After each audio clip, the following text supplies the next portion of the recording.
Thank you for joining me. This is Austin, and this is my 5th entry in my Respond in Kind video series. And this next one was regarding confidence. And so, confidence is an interesting thing. I don't think it's something you either have or you don't. I think it's something you build, and it more lies on a spectrum. For me, I have 2 big experiences that I think laid the foundation and planted the seeds for me to begin growing and building my confidence. The first one, I was living in Lancaster in my grandmother's house, and my mom had just bought me and my brother bed frames. Our mattresses had been on the floor throughout high school, and so she got us bed frames because she wanted us to be, just more dignified in how we sleep and take care of ourselves. And when she put the bed frame in my room, I remember looking at it and I'm like, what the heck do I do with this? My dad, he's a construction worker and he's really skilled when it comes to using his hands and building stuff. But he always called me spoiled and lazy and undisciplined. So I'm just like, this 100% isn't something you should be leaving to me. I don't know how to do it. She was like, yeah, do this and have it done before the night's over. Okay, Mom. And so she left me in the room, and I want to say for about an hour, I spent maybe an hour just being angry, punching walls, throwing crap across the room. And eventually my attention was drawn to the instruction manual. And, it's just a regular instruction manual. It said step 1, step 2, step 3. And at first I'm looking at the whole thing. I'm like, freaking A, how am I going to get through all of this? But then I realized, well, I could do step 1. Step 1 is pull out, a cardboard and put screws through it. It was like, okay, that's simple enough. So I did that. And then I looked at step 2. I was like, well, step 2 doesn't seem all that hard, actually. Screw the wood to this wood and you've got 2 pieces together then. And what I realized was I could do the individual steps because the steps themselves were simple enough. And maybe if I just go through each individual step, I'll have the whole thing done. And that was what happened. I had the whole thing done. I had it all built. And by the end of it, I can't tell you how good it felt. I'm having the feeling now. It was just this surge of competence and pride that I was able to do this thing that I didn't think I could do. And I had a similar experience, a similar feeling of confidence, the beginnings of confidence, the first time I felt this sensation when I got into b-boying and when I learned how to do Thomas flares. Flares, it's a b-boying power move. And I had been working on those for 2 years. I had spent a lot of time trying to get them. And one day while practicing at my best friend's house, my girlfriend at the time was with me, as well as my younger brother. We were in his living room and we were just messing around with flares. And one day I threw one and I engaged my hips into the movement in a way that I had never done before. And it was monumental because it meant I could carry my momentum and do more than just one before falling. And when I did it, that sense of pride again just bubbled up inside of me. And I figured out what that is. What it is it's you, and these using terms that Jordan Peterson has lended to me after listening to his lecture so much. It's you approaching chaos and realizing that you can handle more than you thought you could.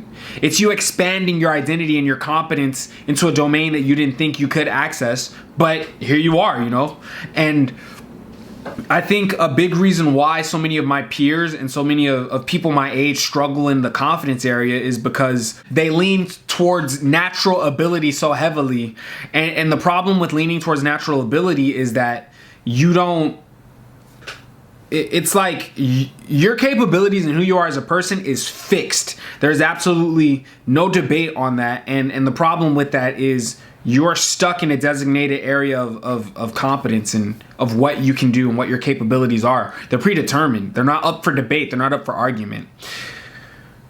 What happened in scenarios where I was put somewhere where I identified myself as someone who was incompetent and unable, when I did discover that I was able, it's I was wrong. I'm better than I thought I was. I can do more than I thought I could do. It's liberating to feel and to identify as a person who can figure things out, as opposed to identifying as someone who's just naturally great and someone who's naturally talented or someone who's just gifted. The concept of giftedness, our parents and the people, who raised us, they meant well to want us to cling to our strengths and to want to take, to derive positive emotions from our strengths. That's really what they wanted us to do. But the problem with identifying with your strengths is they're not malleable. You know, they're so concrete. Whereas if you identify with a strength, such as your adaptation, your ability to adapt, your ability to evolve and to grow and to learn and to figure things out, that I think leads to a very healthy level of confidence, because on the one hand, you can acknowledge when you're not there yet, when you're still in the stages of figuring things out. And plus is just such a, what's the word I'm looking for? It's such a resilient identity to have. I think that's the most resilient strength to have, is your ability to apply effort and to figure things out and adapt and to grow. And that was when the very foundation for my confidence and the reason why it is the way it is now, that those two experiences were, I would say, the fundamental experiences that led me down this road, down the path I'm on now. Perhaps you don't have to take confidence in who you are, right? In your strengths and your DNA and your genetics. Maybe you can take pride in your ability to follow a process that works for all people. Maybe you can take pride in your diligence. Maybe you can take pride in your effort and your ability to figure things out and to face confusion and create order out of the confusion and to find patterns and to identify and analyze situations. Maybe that would be a stronger foundation to set your confidence in, because if your confidence is set in that, then I can't imagine you ever being in a situation where you feel defeated. I just don't see it. I don't see how it's possible. Frankly, ever since I made the shift in my confidence, which occurred when I was about 18, 19 years old, something like that, I haven't dealt with that feeling of like absolute defeat the way that I used to when I was in high school or when I was in adolescence, like, you know, growing up. And that's worth noting, because, man, I meet so many people. I know fully grown adults, people in their 40s or 50s, who still hold on to that you either have it or you don't mentality. And that outlook of taking pride in your strengths and identifying so strongly with your strengths. It's like, maybe in some instances it does have some benefits, as most things do. Most things have utility, you know, in context, but I don't see that as being a very strong foundation to have your confidence and self-esteem in. And that was what the entry 5 was about. So thank you so much for listening. If you liked, leave a like, drop a comment, let me know what you think. I'd love to talk and engage with you guys. And this has been entry 5. I'll see you at the next one.